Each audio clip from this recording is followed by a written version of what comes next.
Just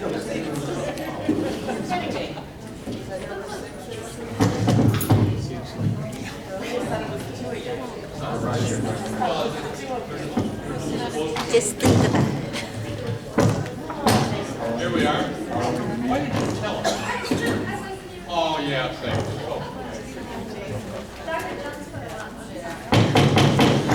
I'd like to call the Board of Education meeting to order, and we'll take a roll call in a moment.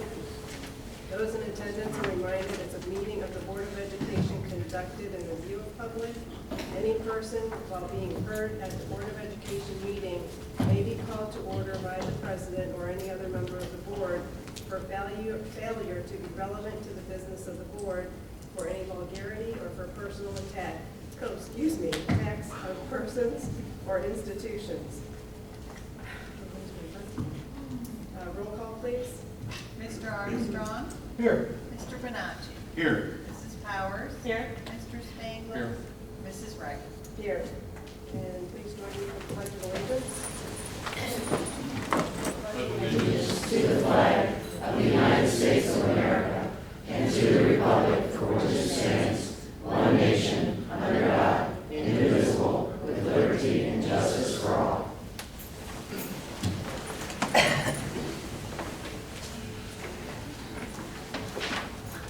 We have a slight change in the order of the agenda, and I think Dr. Jones, you're going to take care of that? Yeah, we're going to scoot up one recognition. Here in attendance tonight is Jason Novinsky from the Association of School Business Officials Internationals to provide a recognition to our treasurer. And he had to rearrange his schedule to be here tonight, which we very much appreciate. We want to accommodate him, and then we'll move into our rest of our program. So, thank you.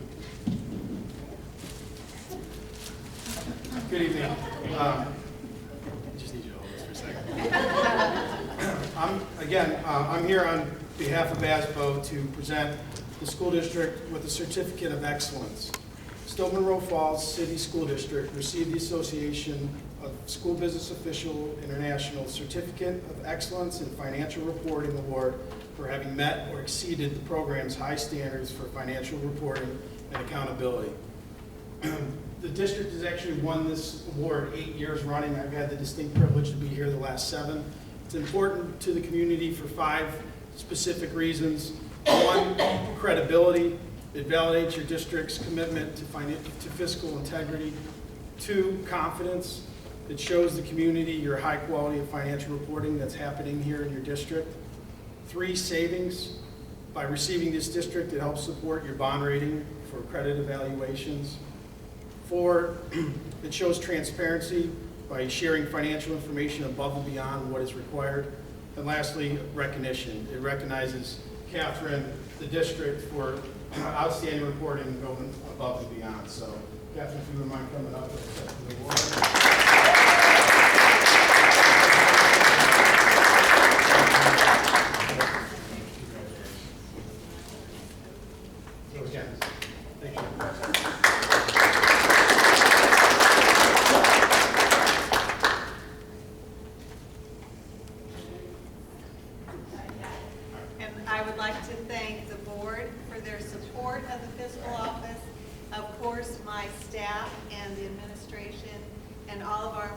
Because this report is very voluminous and is impossible to complete single-handed, and without everybody working as a team, we would not be able to achieve this. So thank you, everyone.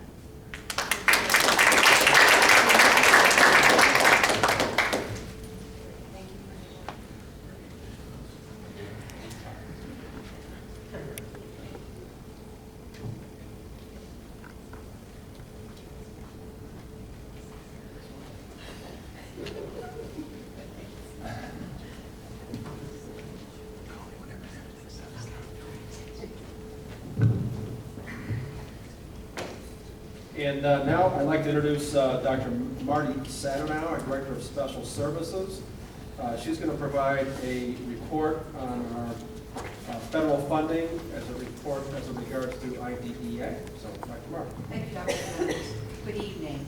I'd like to speak to you this evening regarding the allocation that the school district receives for the Individuals with Disabilities Education Act, and that's our Part B funds. These are federal dollars that are allocated to state departments, given to local school districts, solely for the purpose of providing those supplemental services for students with disabilities. And these would be supplemental services for students aged 3 through 21.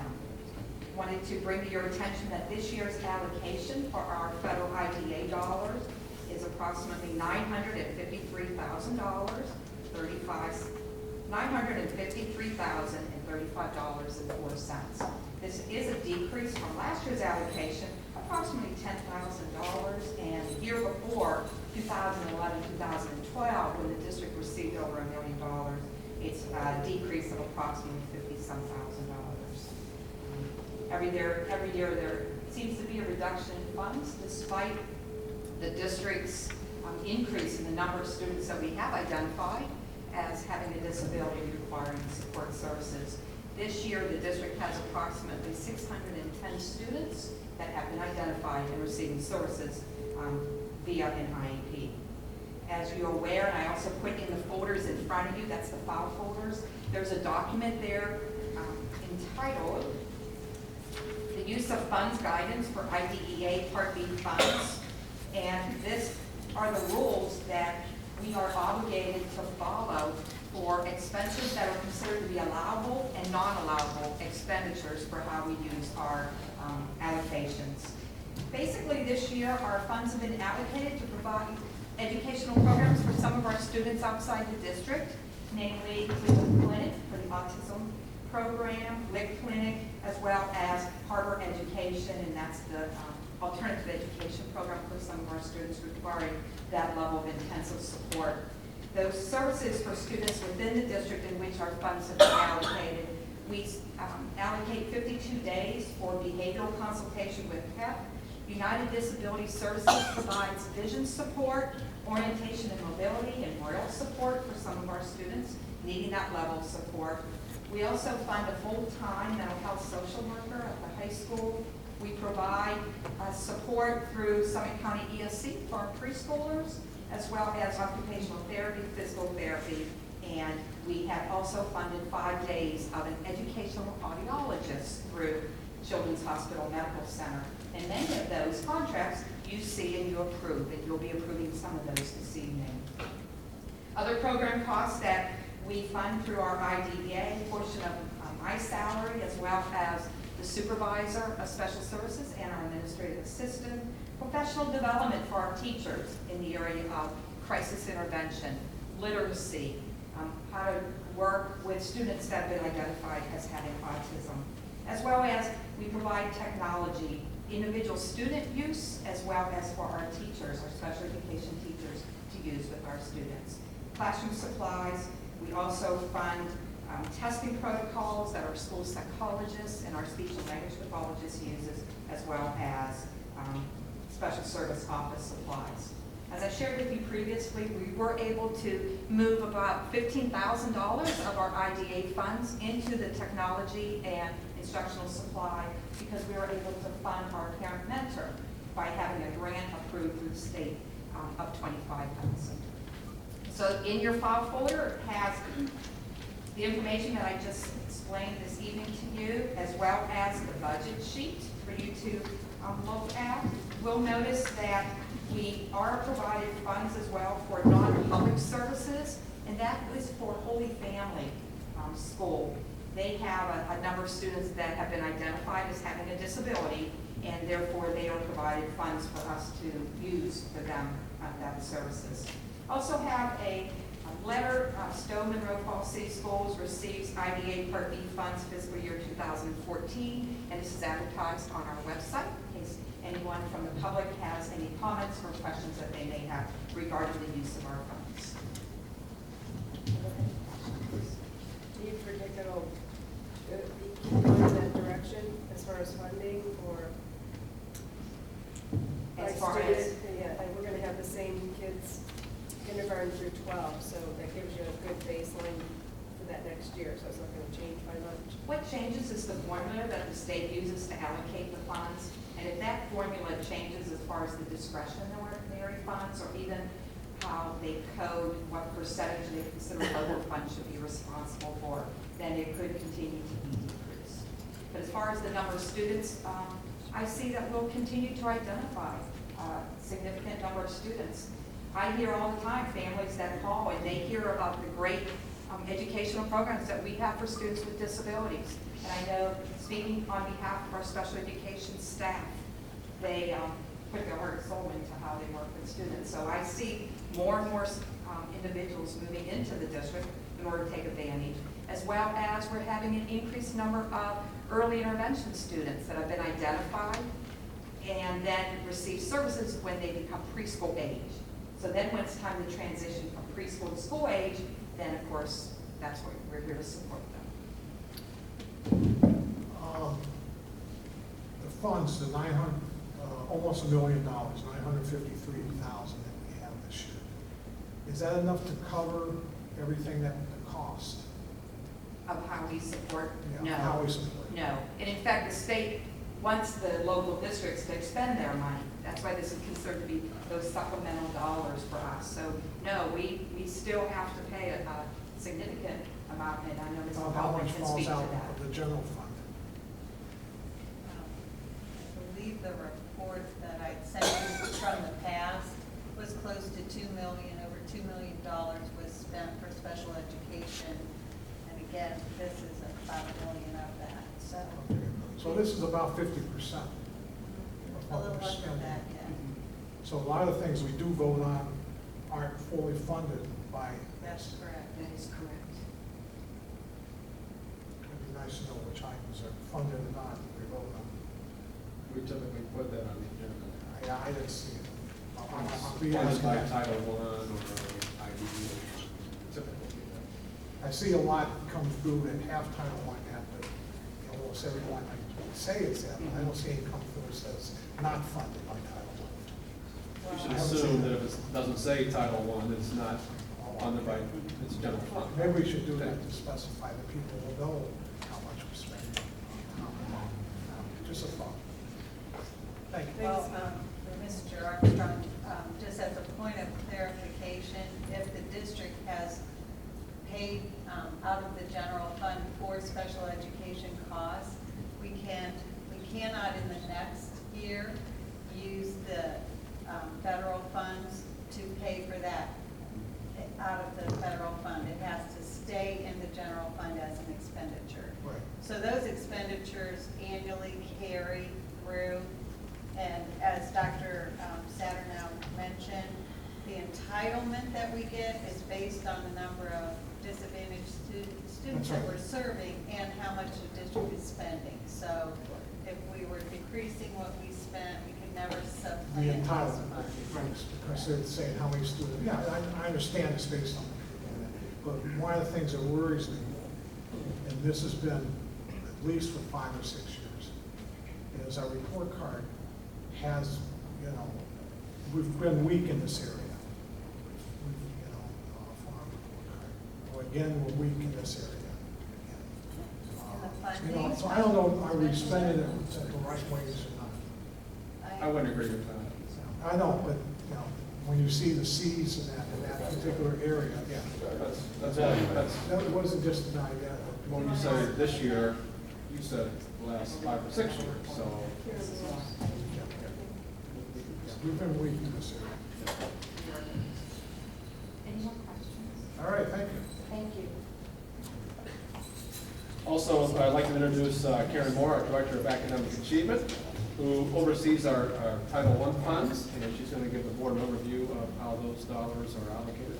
Good evening, everyone. You have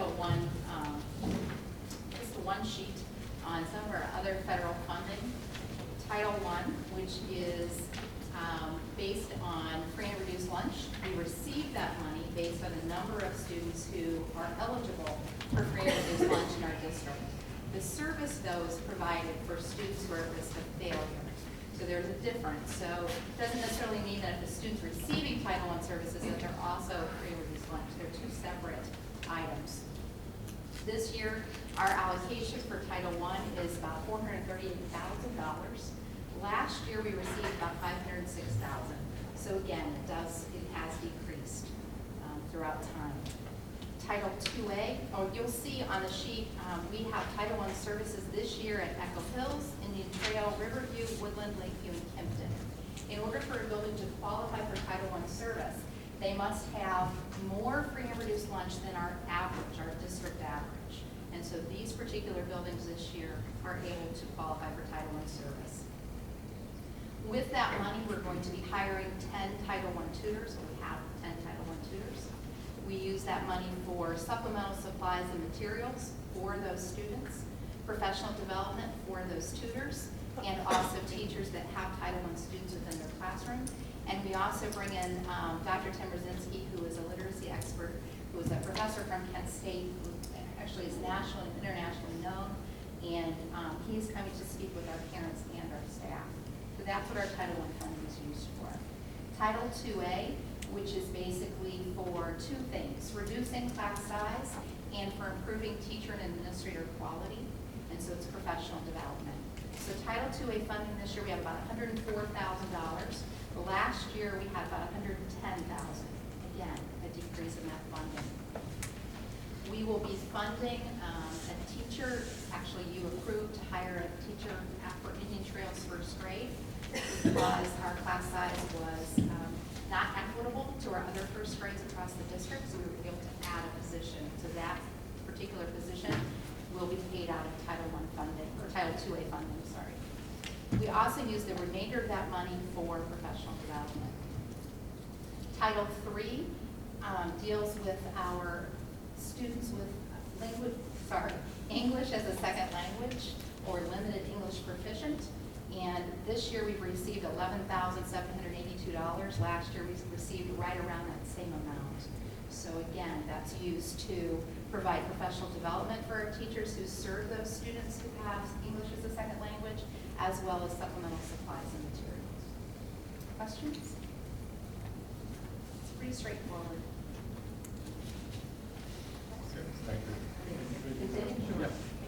And Karen is going to, as we all know, the local report card came out Thursday, although many of us couldn't access it till late Thursday night or Friday.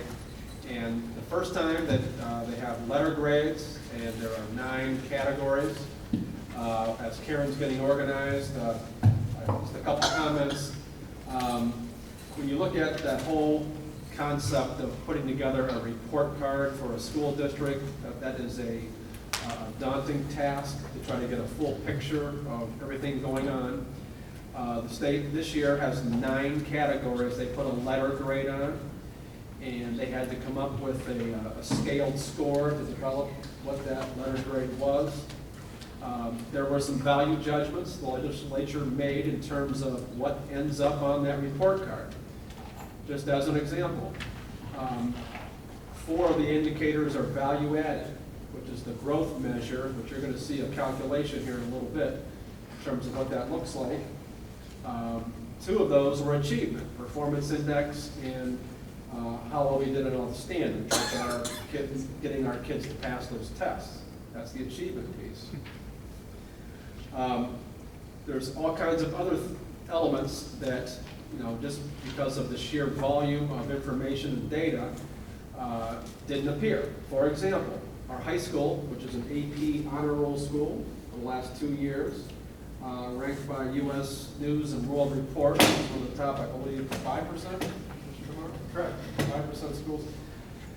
Their data didn't appear anywhere other than the performance index, that was a part of it, and the number of standards met. For example, in terms of value added, there's no high school value added, none. There never has been. Now there may be down the road. However, that's 1/3 of our population. And we're not unique, it's 1/3 for every school district. So, again, my comments really are to everybody to step back and take a look at the report card and understand it is what it is. It is not the end-all, be-all, is by no means perfect. completely valid and fair to every school district, including the 8 kids who go to school at Put-in Bay City School District, or the 5,300 kids who go to school here, or the 30,000 that go to Cincinnati. Trying to put together a report card that measures everything is extremely difficult. Having said that, what we need to do is look at where we fell, identify and celebrate the good things that we did, and then look at the areas where we need to get better. And then it's our job to put together the plan and attack where we can get better. So with that, I'll turn it over to Karen Moore. Thank you very much. Basically, I'd just like to start by saying the ODE has put together this report card system for us. It's changing. In fact, as we get to the end of this presentation, you'll see that things are going to be added within the next couple of years. One of the things that they talk about with this new system, it's just like the new teacher evaluation system and the principal evaluation system. It's not a gotcha system, it's a growth model. And they talk about this in saying that in presenting this local report card system to communities and to our staff and to our students and families, that it shouldn't be a shame or a blame game, that it should be a show to grow. And so that's what we're going to try to do today, is kind of show you the information and so that you can see how we're trying to grow. The first part of the report card is the achievement part of the report card, and there are 2 major areas under achievement. Performance indicators, which there are 24, that represent the 24 state tests that our students must partake in, and as you can see, we met all 24 indicators. Of the districts in Summit County, only 7 districts met all 24. And when you look at these different indicators and you look at the different parts to this report card, I want you to keep that in mind. 24 of them we met without a problem, and only 7 other districts met all 24. So we have an A under performance indicators. The buildings, also, we should celebrate everyone. All of our buildings met all 24 achievement standards. Our neighboring districts can't say that. We did that. We accomplished it. The performance index, that's basically when you look at the different student levels on the achievement and graduation tests. You can get anywhere from a basic, limited, proficient, accelerated, or advanced. Depending on how many students we have in each of those levels, depends on how many points we get. And we have a performance index this year of 102.8. Dr. Jones, did you want to talk about that? Yeah, that's another one of the quirks of the report card. A perfect score in the performance index is a 120. That is a perfect score. That means that every one of your students, now keep in mind, you see the basic, limited, proficient, accelerated, advanced is the highest level. A 120 means 100% of your kids are all in the advanced level. Now that's basically impossible, although that's always a goal. I'm on the Basel Report Card Committee that works with people from the ODE, and they make suggestions to the legislature based on those comments. And the superintendent from Ottawa Hills, just outside of Toledo, is on that committee, and he was extremely frustrated, and he voiced his opinion vigorously about how the ODE was deciding what the scaled score, or how they're going to determine what's an A, what's a B, what's a C. Because Ottawa Hills at that time, he had indicated, had the highest performance index in the history of the state of Ohio, 112. 112. Out of a possible one, that's if 100, if you get 120, all your kids are in the advanced range. And he said, if this is the highest score in the history of Ohio, how can you make 120, the top part that you're going to multiply that by 90% to determine where the traditional, what's 90% is an A. He said, let's take 112, that's the highest ever accomplished. Think about 612 school districts over 10 years, that's 6,000 plus performance index that have been submitted. And only, one got to 112 this past year. There was 2 that were 112.1. His might have been 112 point something, I don't know, but 112. But the state decided not to do that. They took 120, multiplied that by 0.9, you get 108. You need to be 108 or higher to get an A. That's 90% of 120, which is that score that everybody's got to be perfect. So 612 school districts, 27 got an A in this area. So, you know, that's a real strong performance index score if you look around. But just how they scaled it, the decisions that were made, means it's a B. So I'll just, And bringing it closer to home. yeah, if it was 90% of 112, which was the suggestion from the superintendents, that would not be a B, it would be an A. Correct. But that's not the way it is. It is what it is. In Summit County, there was one school district that received an A, 13 that received Bs, and 3 that received Cs on their performance index. Here's a performance index by building. Again, very, very strong. We should be proud of what we've accomplished. Now comes what we call value added. Up until this year, we've always had excellent or excellent with distinction. Now they've changed it, so there's no longer those excellent or excellent with distinction. You get that letter grade. But value added is what would always take us or prevent us from getting to with distinction. So again, we're still an excellent district, and this is what this is the area that we need to work on, and that would be value added. So the State Department has given us 4 different value added ratings or grades. The first one is an overall rating of value added for all the students in the district in grades 4 to 8. Now, I even talked to the State Department today to get a little more clarification, so I will try to explain to you what they told me. In order to get this overall district letter grade, remember, value added is only in the subjects of reading and math, grades 4 through 8. If we had one building in our district that had all of those grades combined, that's how they came up with that overall district grade. It's based on 3 years of testing, 3 different cohorts of students, the trends of what happens with our students, how much they progress over a period of time, as well as what the expected growth is across the state. Some students' scores are based on 1 year of growth. Our 4th grade has only 1 year of growth because it's only based on 34. Sometimes it's 2, depending on what grade level we're looking at. Sometimes it's 3. Statistically, though, they're telling you that they need to have 3 years to have an accurate value-added score. Dr. Jones, I couldn't copy the actual formula, but I can show that to you if you'd like to see it. I have the formula. But basically, I kind of wanted to make 2 points. One, when you call the State Department of Education and say, can you explain value added to me? They will quickly say to you, no. We send all of our value added scores out to an outside contractor to calculate. Then there are some technical reports that you can look at that do give you the reports. And basically the value added models, they use 2 different types. One is an MRM, the multivariate response model, and the others are traditional analysis of covariance.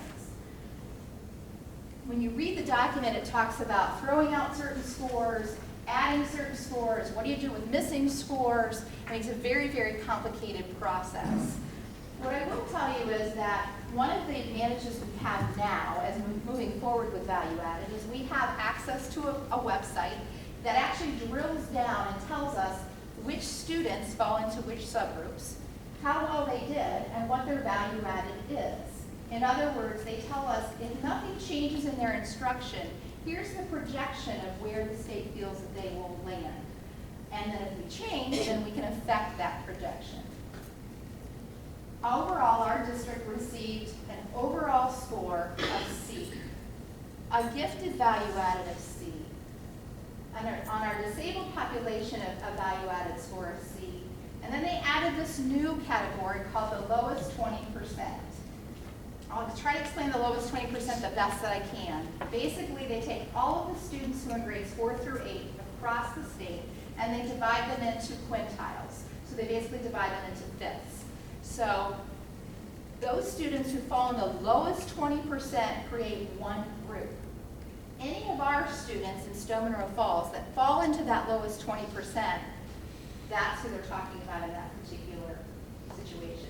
So I asked the lady from the State Department today, so you're telling me that there are some districts that probably won't have any that fall in the lowest 20% or very few? She said, yes. And there are some that will have most of their students falling in the lowest 20%? She said, yes. So we can't identify those students yet, but by next week we'll be able to identify them according to the State Department. Here are value added overall. Now, I want to say a couple of things about these grades because they're kind of disappointing, I guess, to say the least. One of the things you have to remember, though, our K-4 buildings, you're only talking about those students who are in 4th grade and the growth they made from 3rd to 4th. I'm not trying to make an excuse, but I will tell you that historically the test in 3rd grade is very different than the test in 4th grade. Okay? When you look at Lakeview and Kenton, you're talking about a bigger population, and you're also talking about test scores from 4th grade to 5th and 6th grade. The gifted population, these are students who have been identified as gifted, not necessarily actually being served always, but they've been identified as gifted. So their IQ is at 130 or above, and they meet the other requirements for gifted. What this tells us is, and this could be 3 students in a particular building. What this is basically telling us is, actually it's at least 5 if they have a letter grade, if they have a group of 5. If you see NR, that basically means they have less than 5 in their building, so they don't get a letter grade. What it's telling us is that we need to probably examine our gifted program. We need to look at how we're serving those kids in a different way. Maybe what we're doing isn't working.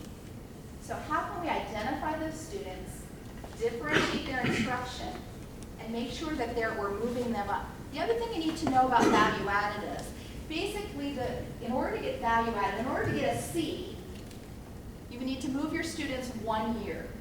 So if they're a 5th grade student, at the end of 5th grade, we would hope that they're working at a 6th grade level.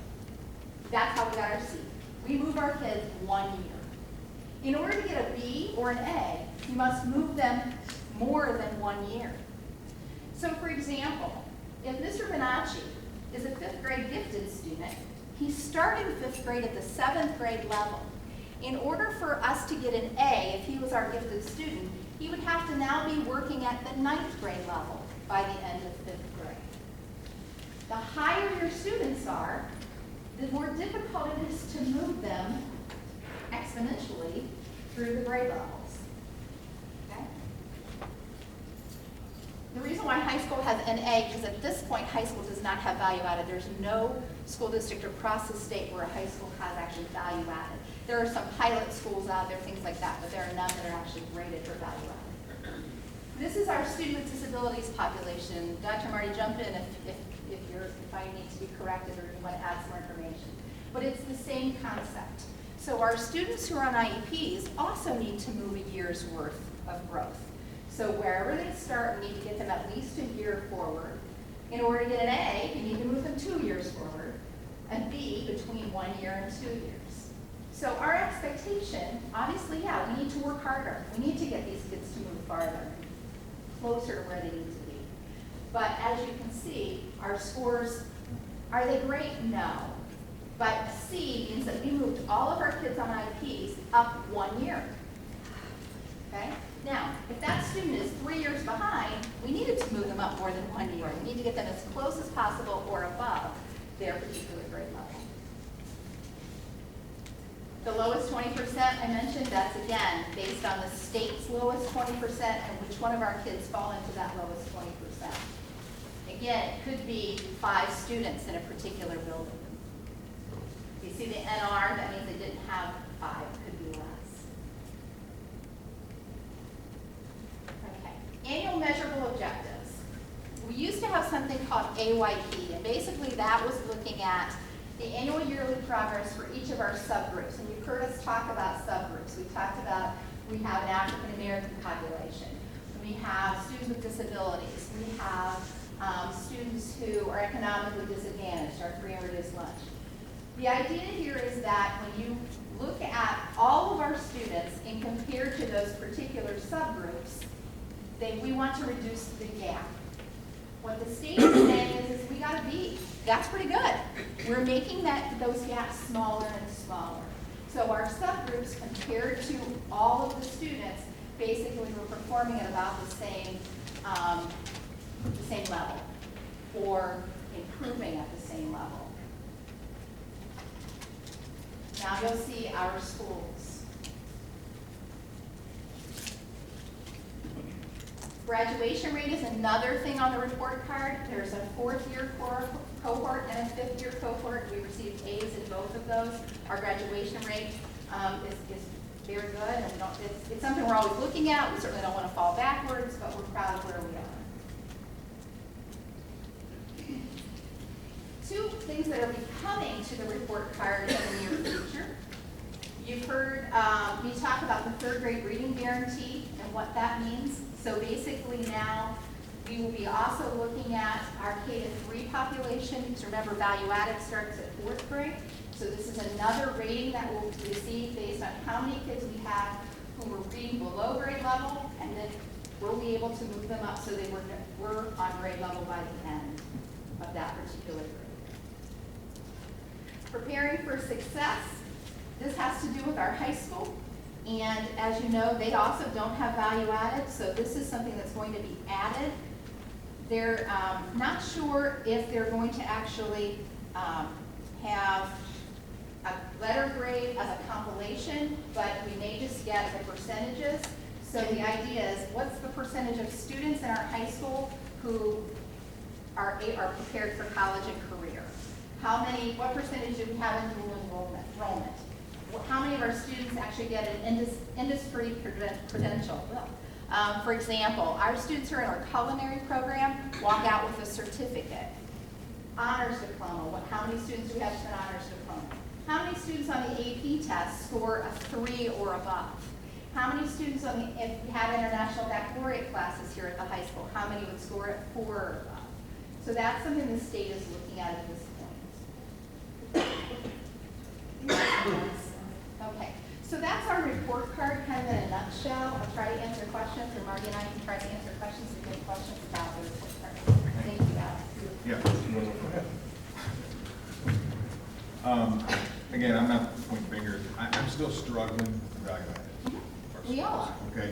And I heard you mention in your speech a lot about working harder. Yeah, To me, I don't know if it's working harder, but identifying what the problem, why we got what we got. absolutely. And when you compare us to those school districts, Greene, Hudson, Jackson, all the ones of comparable size, we do much better. So I need to understand where we went wrong, how we're going to fix it, and I'd like to see, and I'm not going to see what we've done, that's all. I'd like to see a plan, written plan on what we found out and what we're going to do about it to improve these scores. Because God, I want to see there next year in CCs again. Perfect. So I'm not saying fall. This is the first time this came on. I know there's a lot of shock, but I like to see what we can do about it. Not to say we're going to work harder, we're going to do this. No, where do we stray off? Or what didn't work, or what did we miss, and what we're going to do to fix it, and go forward. I would like to see something like that. Once you said you're going to get information next couple of weeks to find out who those students are, so identify them, work with them, and move forward. So that's kind of like to see some kind of game plan for us going into this school, down the road, so we can see where we're going to be. Because I want you to see the same thing. Well, that's basically, and that's the point I tried to bring up earlier. Sure. Okay. And we have plans. Are we putting the dollars in the right spot? We are casting, millions of dollars here. Now, maybe this is a good thing, because we can, like you said, you can drill down. You can see where to put the dollars, where they can do the most, get the biggest bang for the buck. Sure. And that, and I think that could be a good thing. Sure. If I could, I'd like to address both of you, I guess. A couple things I'd like to mention first.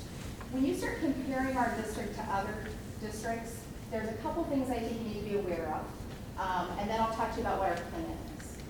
Number one, when you compare our district, you have to be careful that you're comparing apples to apples. The state typically compares our district to 10 different districts. There are 10 similar districts. If you were to look at their scores, they're very much like ours. Not an excuse, just a fact. The other thing, you talked about funding, Ms. Armstrong. A lot of districts even in Summit County, have had some funding sources that we have not had. They've also had access to a lot of this information that we have not had. So for example, the districts that have been in school improvement or district improvement, so those districts that don't perform as well as we do, have received additional funding. They've also been involved in a lot of value-added projects. So they've worked with Battelle for Kids, which is the value-added subcontractor, to kind of drill down to understand what those reports mean. Now, everybody gets to look at it and everybody has access. The dollars, we weren't a race to the top district, so we didn't have those dollars. So we weren't able to use that funding. Those districts also looked at all of that information 2 and 3 years ago, so they're behind us. That's not exactly what I'm saying is not bring in more dollars. Don't fill up the balloon with more dollars. And I'm not asking for that. You know, yeah, but I mean, we're saying, well, we didn't get raised to the top, we didn't get this, we didn't get all that. I want to, you know, it's like all these dollars in this balloon, okay? But it's- And we squeeze it here. I don't want to Yeah. fill the balloon up. No. I want to get the biggest bang for the buck. And I Absolutely. think that's what we can do, and that's the plan. Yeah, absolutely, but you also have to understand that with those dollars came certain requirements and certain opportunities. Professional development that we weren't a part of. Something called formative instructional practice.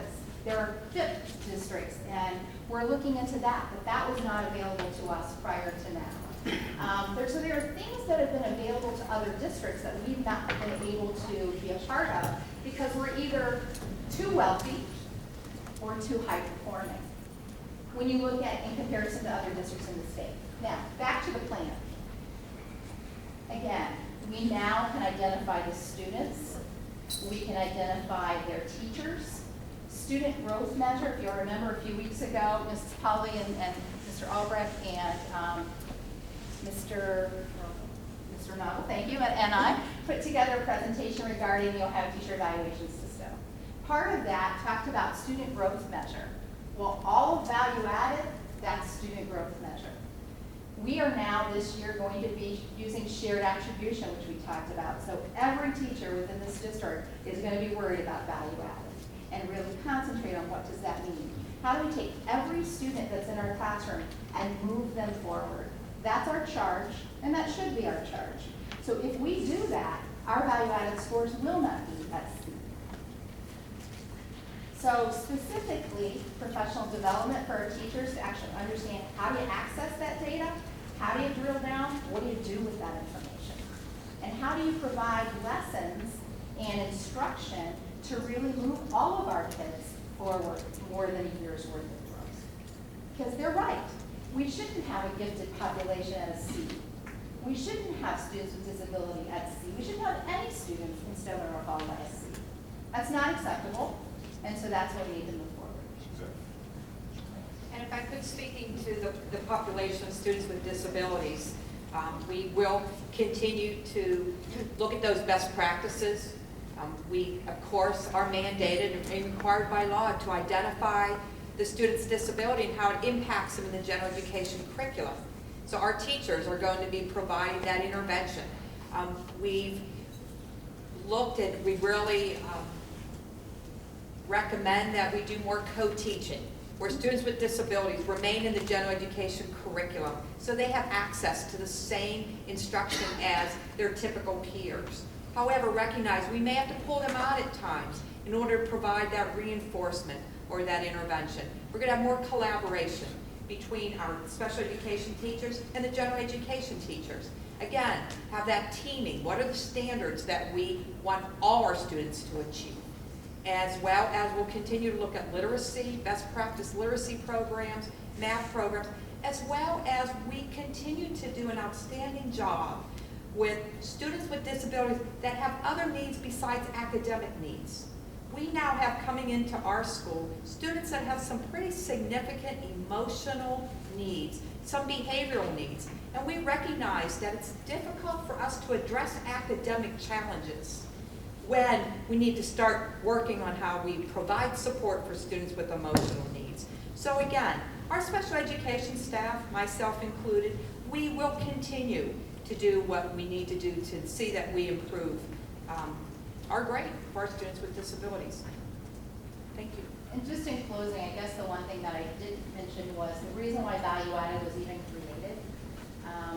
Prior to having value added or a value added score, a lot of our big urban 8 districts were at academic emergency and academic watch. They were going to be shut down. There was no way for them to show improvement or growth for students. So they were being judged the same standard as everyone else on those tests, those 24, 26 tests, whatever there were at the time. So they added value added so that those districts had a way to show that they were improving. If you look at the grades across for all the districts, you're going to see A's in some areas, B's in other areas, C's in other areas, D's in other areas. Yes, value added is our Achilles heel, I guess you could say. It's our weak area. But if you look at other districts that actually got an A in value added, they didn't get the standards. They didn't get all 24 standards, which is actually what you're supposed to be, striving for.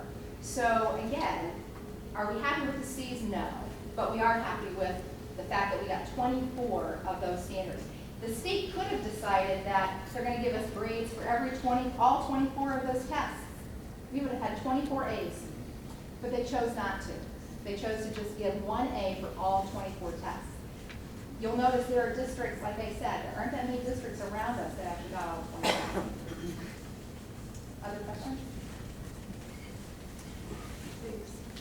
Thank you. Before we move forward, I just want to bring to the board's attention that under the superintendent's report for the federal special education Part B IDEA allocation, they are requiring that there be a public presentation, and we had to send an advertisement to the media as well to report that Dr. Saturnow would be announcing this evening. So I wanted to make sure that you were aware that we satisfied that. Is there anything else to add there, Dr. Saturnow? No. Okay. So just to bring it to your attention that I couldn't hear a word you were saying. I'm sorry. Something about we satisfied something, but I'm sorry. Something satisfied were you talking about under the superintendent's presentation? that we satisfied a requirement for there to be a public meeting where Dr. Saturnow spoke to you about the Part B IDEA application. Oh, yeah. That's just what the auditors look for, Mr. Armstrong, when they come All right. in.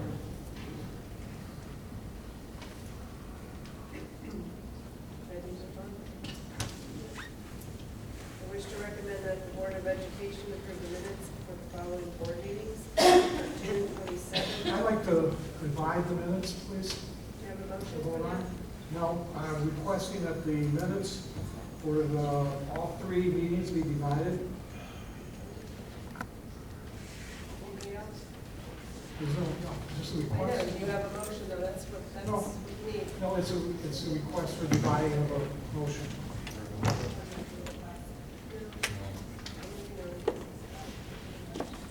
Now, I want to recommend that the Board of Education approve the minutes for the following meetings.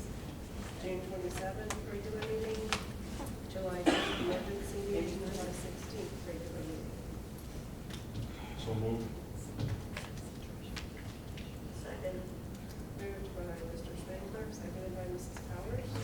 Roll call, please. Discussion, please. Go ahead. It's the normal process. I You're think welcome to we've had that. discuss. Go ahead. All right, first of all, the June 27th meeting, we can't make the motion that you made. You have to either make a motion to amend the minutes, or you have to make to rescind that meeting, and then make a motion to pass the new minutes. Because at that particular meeting, I had stated that meeting that the minutes are wrong. And we went ahead, everybody voted on them anyhow. And now we're coming back again and changing them. So once we voted on these minutes, we have, the motion is to, so somehow you have to break that out, I guess, because there has to be a separate motion. The motion has to be to amend. I ask you to break it out. The motion has to be amended. And again, the minutes are wrong. Okay. We already took the vote, so we're gonna. The minutes, okay, and the, Treasurer's report, please. Pardon? We already voted on that, so we need to move on on to the treasurer's report. You didn't We didn't vote. We didn't vote at all. Mr. Benacci. I'm ahead of myself, I apologize. Were you done talking? Because we can, No, I'm not done Okay. talking. I'm saying the minutes were set, June 27th, wrong. And the minutes for July 16th are not fully stated clearly so that the reader can understand what is going on. It says the summary deliberations sufficient enough for the public to understand the basis for the board's actions. And they're not there. And I did send an email asking for that, but it still was not put on there. okay, roll call then? Mr. Benacci. So you don't vote on the minutes even though they're wrong. In what way are they wrong? Tell us what you're wrong. You're saying I'm wrong, explain it for me. First of all, we can't make the motion. The motion for the regular on June 27th. It has to be a motion to amend or a motion to rescind, because we already passed those minutes. Okay, you voted on them. So once you voted on the minutes, then, and we've passed them, the motion then has to be not to just vote on again. It's to amend it. So it has to be a separate motion from this motion here. What was the other one you had an issue with us? Pardon? The other two. You said you This one here, I didn't know. on the July 16th meeting, I wanted stated basically exactly the same discussion that we had here, that once I told you the minutes were wrong, you said, because I didn't ask, the board had stated that because I didn't ask to change them before, you were going to vote on anyhow. Basically, you have to go back and review that. There are films out there of this. And, Still have a motion on the floor, so. I would like to interject that your vote tonight on the June 27 minutes removes the vote. It makes this vote official. You can do it the way Mr. Armstrong stated, but you can also re-vote on the minutes, and that takes care of it. yeah, you have to either rescind it and re-vote on it. But there's been an action by the board. Your new action outdoes your first action. Pardon? Your new action outdoes the first action. We're changing the minutes from prior. Okay, we have voted on those minutes. Now we're re-voting on the minutes. They have to amend or to rescind these and then vote again. This is the new action. And that's why this takes care of It it. isn't a new action. It is. It's a correction, a revision of the prior minutes. It's a new action. Okay, call what you want. Mr. Benacci. Aye. Mrs. Powers. Aye. Mr. Spangler. Aye. Mrs. Wright. Aye. Mr. Armstrong. No, And move on to the treasurer's report. Thank you. I'd like to start off with the financial reports for the months of June and July. I wish to recommend the Board of Education approve the financial report for June and July 2013 as presented in Exhibit number 1 and number 2. So moved. Second. Moved by Mrs. Wright, seconded by Mr. Spangler. Roll call. Mrs. Powers. Aye. Mr. Spangler. Aye. Mrs. Wright. Aye. Mr. Armstrong. Aye. Mr. Benacci. Aye.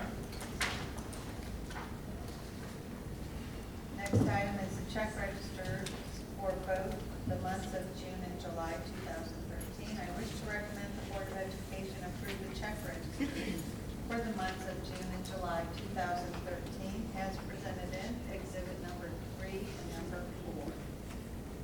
So moved. Second. Moved by Mrs. Wright, seconded by Mrs. Powers. Roll call.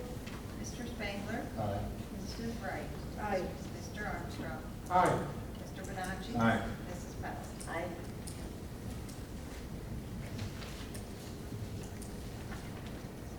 Next item is petty cash and change funds. I wish to recommend the Board of Education approve the petty cash and change fund as presented in Exhibit number 5. So moved. Second. Moved by Mr. Spangler, seconded by Mrs. Powers. Roll call. Mrs.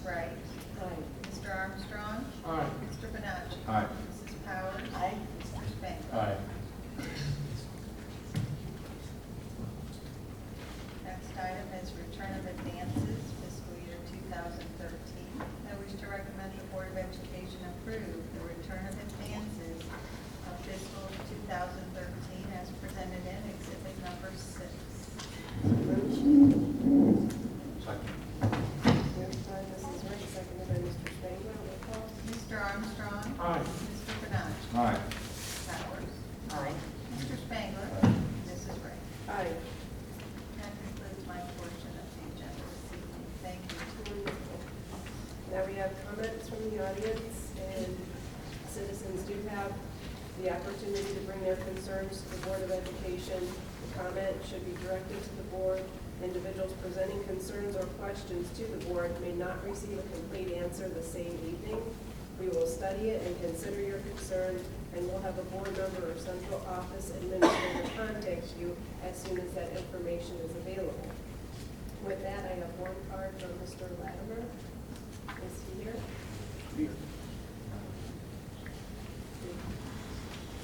Hi. Okay.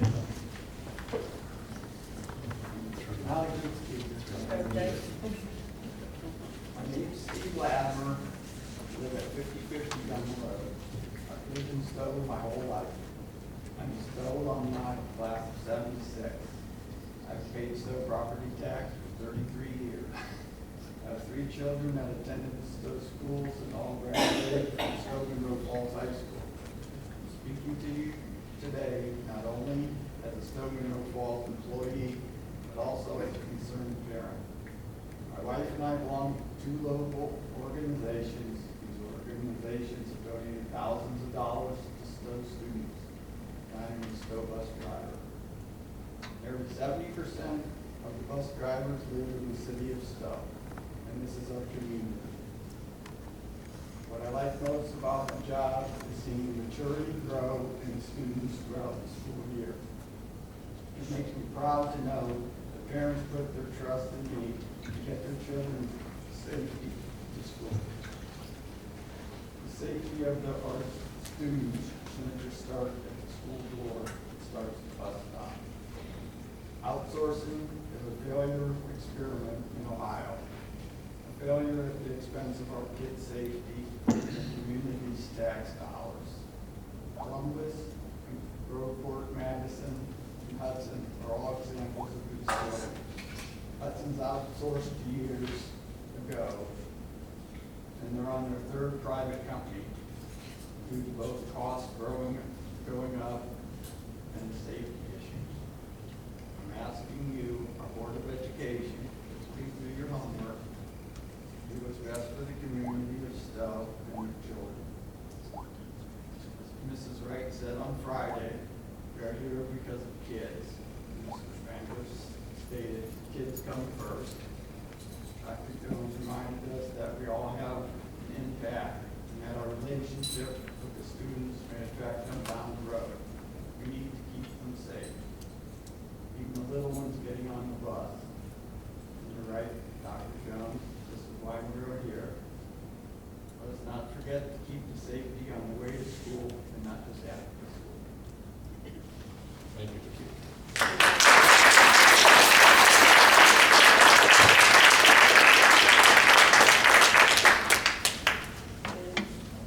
Dr. Mills, person.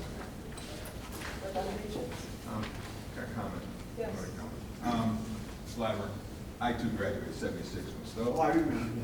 I don't know if that's good or bad, but, you know, and I have my kids up through Stow. As a board member, I think, first of all, you owe it to the city to analyze all cost opportunities around there. Okay? You gotta do that just because that's responsible to be on the board. It does not mean your decision, you know, that's the decision. It's a decision you can't make overnight. It has far implications, so it's not, I understand safety is number 1. It will always be. You know, I'm in the transport trucking business, it's always about safety. It's very simple. So I just want to assure you that whatever the decision is, it's not going to be made overnight. It's going to be evaluated, and I'm going to listen to your concerns the last 3 or 4 board meetings, and they're all very, very, you know, I understand what you're saying, so I just want to make sure that there will not be a rash decision on this, because it does have far-reaching implications if that decision is to outsource, which I'm not saying today it is. But we have to do it, just go through the whole process, so the public will not come back to us 2 years from now and say, did you ever consider outsourcing? Yeah, we did. If we decide not to, we can say, we analyzed it to death, and we're better off the way we, or whatever. So that's, I'm only speaking for myself. I can't speak for everybody, but hopefully that they're right in tune with me. So that's where we're at, okay? But I just want to give some kind of response rather than just not saying nothing. I know the, Okay. get your foot in the door, you always go cheap. But once the foot's in the door, You know, in the transportation business that I'm in, I can always find a trucking company that has cheaper rates to haul my gasoline. You bet. But if he has an accident tomorrow, rates mean nothing. Okay? So, okay, understand. There's other intrinsics. Exactly right. Yeah, there's other intrinsics. There's lots of other things to look There are at. things to consider. Thank you, Dick.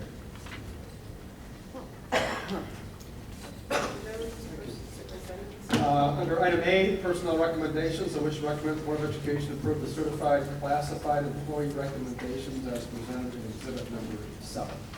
I'd like to separate out Nathaniel Powers and table that particular motion and recommendation at this time. And I'd like to request the information on all the applicants, given the sensitivity of this, and just as Mr. Gamache was saying, we owe it to dispel any type of rumors or anything that may come up. That we've looked at this, and that this best applicant, I'm sure, Mr. Powers may be the best applicant for the job, but I would like to request all the applications and all the interviews, and that we should give that to all the board, Before we get into that, I'd like to hear from the superintendent on how we interview these folks and screening and so forth. So it might shortchange some of the, dispel some of the rumors. Certainly, we interview everyone, obviously, based on their resumes, and maybe if we have experience with them, whether they've been a long-term sub or a substitute, or a coach for us, that's always helpful. We check references. Our administrative staff does a phenomenal job going through that. And we also require all of our teachers to go through a teaching demonstration in front of our administrators and many times fellow teachers, which is often very, very telling. Not every district does that. And there's another follow-up interview, and then the recommendation comes to me. I meet with them. I talk to them about, Mr. Latimer, thank you for hearing what I had to say Friday, but kids come first. I sincerely appreciate that. I talk to them about making sure that they treat kids as if their parents were watching them all the time and were there, and that would help them make good professional decisions. And I also talk to them about academic achievement and just where in that big picture, the test scores we talked so much about today fall. It's an important piece. It's not the whole piece. And they have to get through me in the end.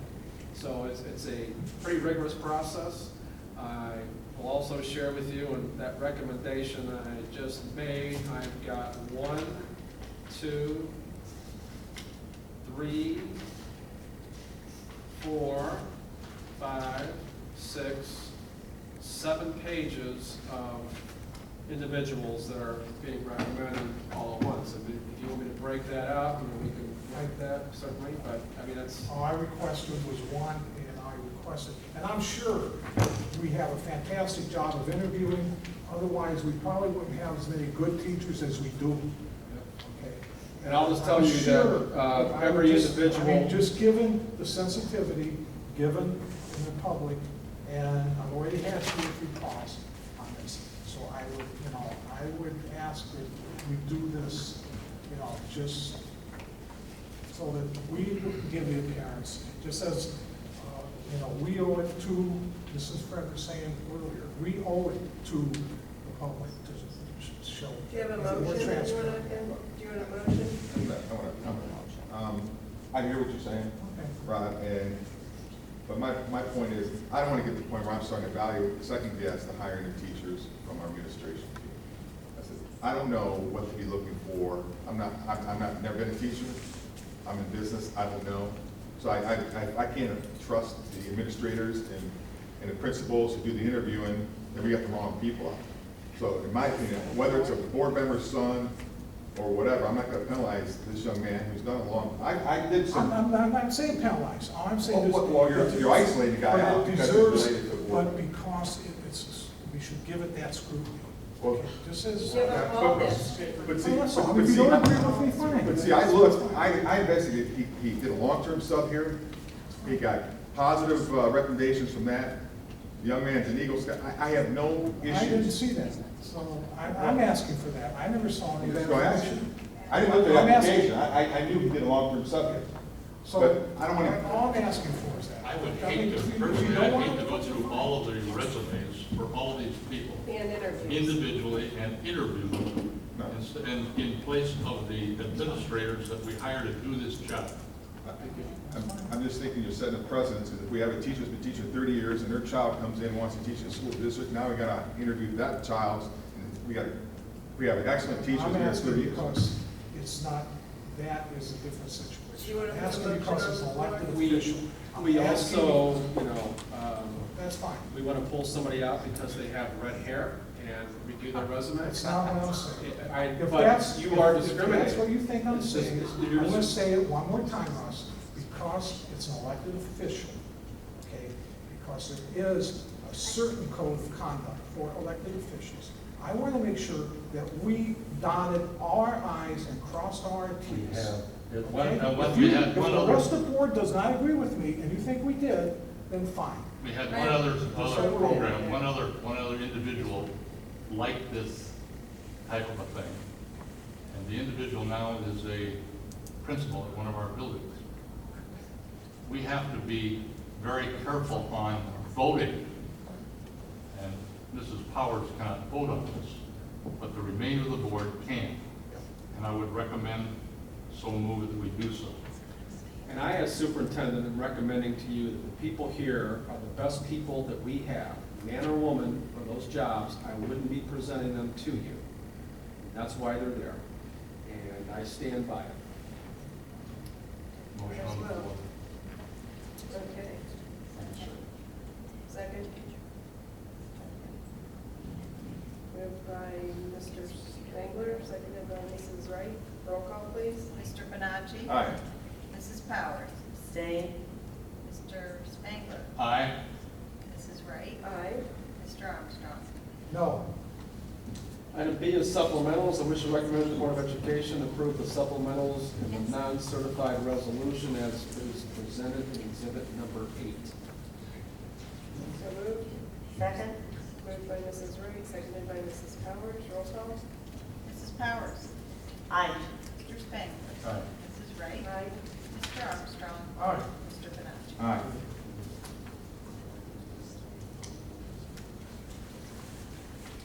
We have numerous contracts to approve, so I'll try to go through these quickly unless there's questions or any comments. Item C is the contract for services for PEP, the Positive Education Program for the 13-14 school year. We should recommend that the board approve that contract as presented in exhibit number 9.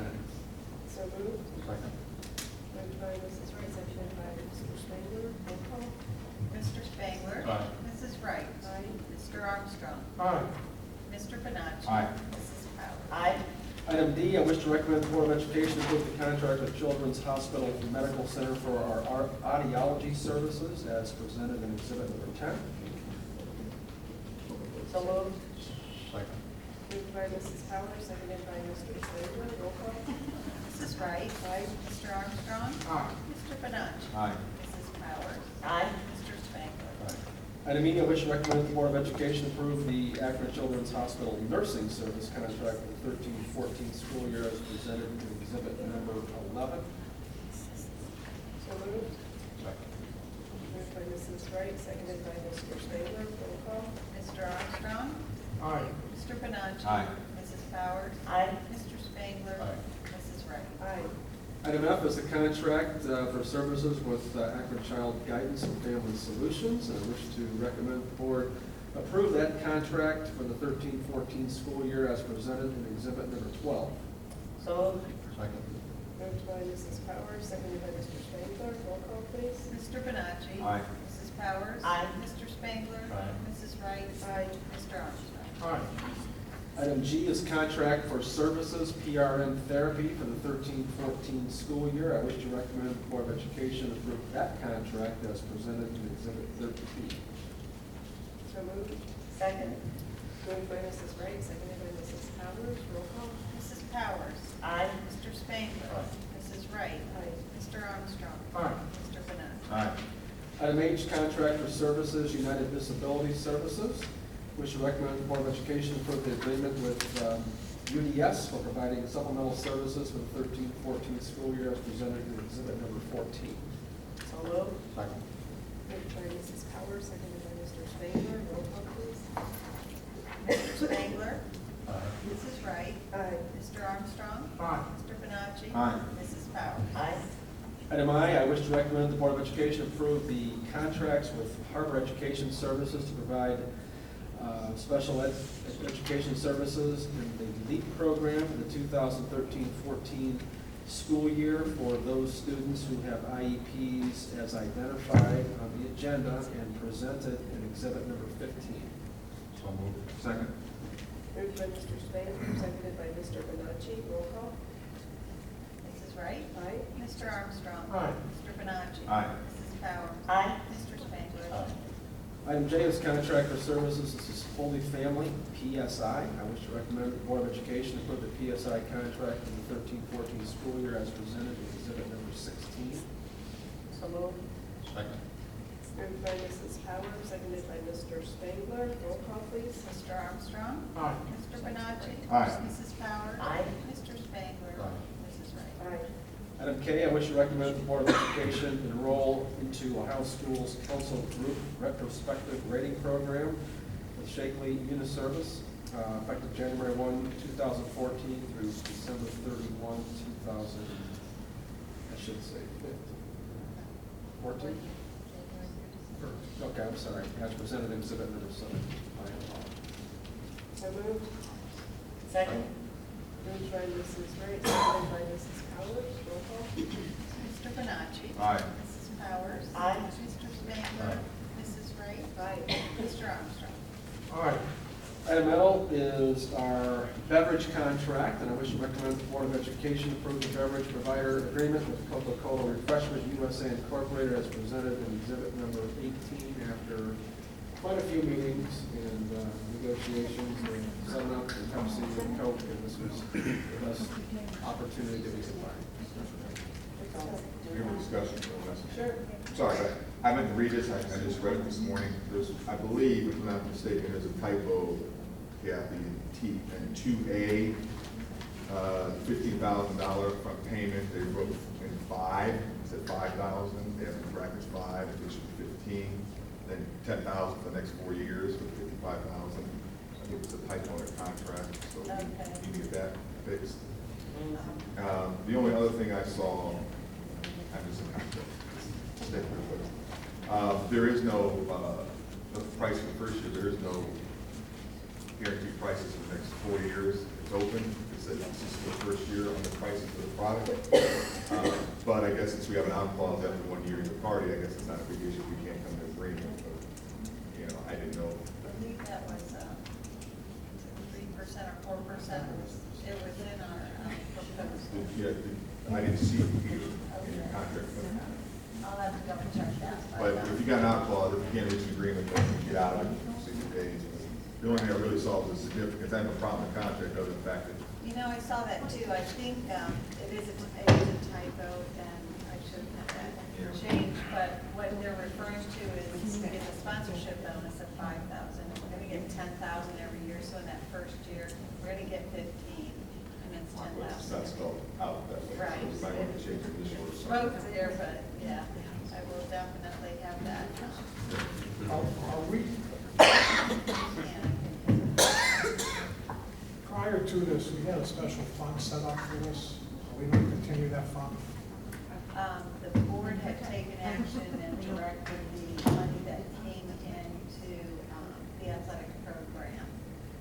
And that was $30,000 each year, which they haven't received now for a year.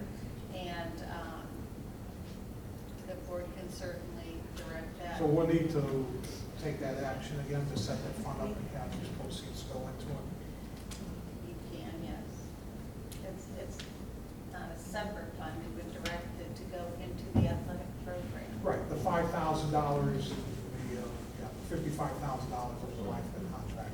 Yeah, I mean, we can bring this up on a different meeting where it's directed, but I think we should consider that the majority of this Coca-Cola is being sold today is Booster Club. That's exactly. So I think they should get a fair share of that. That was a point, that was a point made the last time this contract came up, because it's like the PTA's concession stand upstairs, the booster clubs. Yeah, we can bring And we it. set that aside, so I think at a future date, we may want to set That that can be fund. separate We set that fund, action. reestablish that fund. Yeah, first, we can get the contract That's good. underway, and then the board can talk about the direction. Yeah, I know we should just get that one typo fixed. Yeah, and we understand the intention was there, you were there when we talked, and so. The intention's scary when it comes down to it. You gotta have to. Yeah, we'll get that corrected before we sign. So moved. Second. Moved by Mrs. Wright, seconded by Mr. Bernard. Roll call. Mrs. Powers. Aye. Mr. Spangler. Aye. Mrs. Wright. Mr. Armstrong. Aye. Mr. Bernard. Aye. Item M, I wish to recommend the Board of Education approve the agreement with Kent State University for the career exploration services according to the student's IEP as presented in exhibit number 19. I'd like to have a little discussion on this one. Now, this is new, we've never tried this before, right? And I'm seeing here it's not being paid for, this ought to be coming out of general fund then? I don't see anything here that says Title I or Title IV or whatever. Okay, so this is coming out of general fund? No, No. no, this, I'm sorry. Oh, go ahead. We need to make sure we note Yeah, that. because they told me, you know, it said on here, you know, if it was coming out Right. now. Yeah. Because at the time, we were still looking at where all the funds are. As I said, we have some big ticket items that we must expend for some of our students. Okay. This is being purchased out of IDEA. And Okay. it's a 2-day program for some of our students to go to Kent State. They have their graduate students that provide transition services. They put our students on jobs, and they provide that skill training to our students. They put them on university jobs right now? 2 days per week. My- 2 days, 2 days a week. 2 And then days they a week. remain, they stay in the high school. And the the other week. university's got a grant or something you said for these right now? They use the grant for next year. If these students do well, they may be accepted into the 4-day-a-week program. And at that time, districts do not have to pay for their 4-day-a-week participation. We're only required to pay for the 2-day-a-week participation. Do we have anything with the community also that we can try and place and transition these students into jobs out in the community or anything like that? Kent State is just one venue that we use. Our high school teachers also take some of our students out into the community where they do some job skills. You know, they look at resume writing as well as work that they do to help them learn those skills. We find that for some of our students that have more intense skills, it's easier for them to learn on the job rather than trying to teach them in a And that's what classroom. I'm saying, you So know, we're, having this type yeah. of relationship with businesses We're in the just, community. and we do, Right. but we're just very grateful that we have an opportunity to also use Kent State as well as other venues that we have. I mean, the $5,000 seemed a little steep, you know, at first for just a couple of days, but if it's ongoing and. It's, once again, it's another relationship that we try to, you know, have To make with sure we're Kent going in State. the right direction, you know, and also placing our dollars in the right direction too. And we are, and to keep in mind as well, Mr. Armstrong, that Kent State uses their graduate students that are in a transition program for students with disabilities. Okay. So again, without having the wherewithal to, you know, actually use students that have disabilities, it's difficult for them as well. And I So think it's a that's- great relationship for all of And us. I definitely feel that's what we need to do, is transition our students out into, especially on IEPs, out into jobs, and good jobs in the Right. community. It's not inexpensive, and we realize that, to find good services for students with disabilities. Okay, thank you. You're welcome. So moved. Second? So we did. Yes. Powers and Spangler. Mr. Spangler. Aye. Mrs. Wright. Aye. Mr. Armstrong. Aye. Mr. Bonacci. Aye. Mrs. Powers. Aye. Item N, student teacher placement of the 2012-13 school year. I wish to recommend the Board of Education approve the student teacher placement for the 12-13 school year as presented in Exhibit 20, allowing us to pay for our mentor teachers who handled our student teachers this past week. So moved. Second. Moved by Mrs. Wright, seconded by Mr. Benacci. Roll call, please. Mrs. Wright? Aye. Mr. Armstrong? Aye. Mr. Benacci? Aye. Mrs. Powers? Aye. Mr. Spangler? Item O, I wish to recommend the Board of Education approve the following school fees for the 2013-14 school year, and no change, but this would need to get board approval. So moved. Second. Moved by Mrs. Powers, seconded by Mr. Spangler. Roll call. Mr. Armstrong? Aye. Mr. Benacci? Aye. Mrs. Powers? Aye. Mr. Spangler? Aye. Mrs. Wright? Aye. Item P is an extended field trip, our high school orchestra and drama club going to New York City to participate in the Big Apple Classic Festival competition, leaving Friday, April 4th in the afternoon, coming back on Monday evening. And want to make sure we give them the opportunity to get our approval so they can commence with fundraising and get excited about that great opportunity. So moved. Second. Moved by Mrs. Powers, seconded by Mr. Spangler. Roll call, please. Mr. Benacci? Aye. Mrs. Powers? Aye. Mr. Spangler? Aye. Mrs. Wright? Aye. Mr. Armstrong? Aye. Item Q is a gift. I wish to recommend the Board of Education for the following gift. Mrs. Tarnaski donated 4 iPads to Riverview Elementary. We certainly appreciate them doing that for our kids. So moved. Second. Moved by Mrs. Powers, seconded by Mr. Spangler. Roll call. Mrs. Powers? Aye. Mr. Spangler? Aye. Mrs. Wright? Mr. Armstrong? Aye. Mr. Benacci? Aye. That's all I have, Mrs. Wright. Thank you. And old business, updated Neola board policies. We have a second reading. I wish to recommend that the Board of Education approve the updated Neola board policies, second reading as presented in the attached exhibit. Second. Moved by Mr. Spangler, seconded by Mr. Armstrong. Roll call. Mr. Spangler? Aye. Mrs. Wright? Aye. Mr. Armstrong? Aye. Mr. Benacci? Aye. Mrs. Powers? Aye. New business. Also for executive session. And a motion for adjournment. So moved. Moved by Mrs. Powers, seconded by Mr. Spangler. Roll call. Mr. Armstrong? Aye. Mr. Benacci? Aye. Mrs. Powers? Aye. Mr. Spangler? Mrs. Wright? Aye. We are adjourned. Thank you.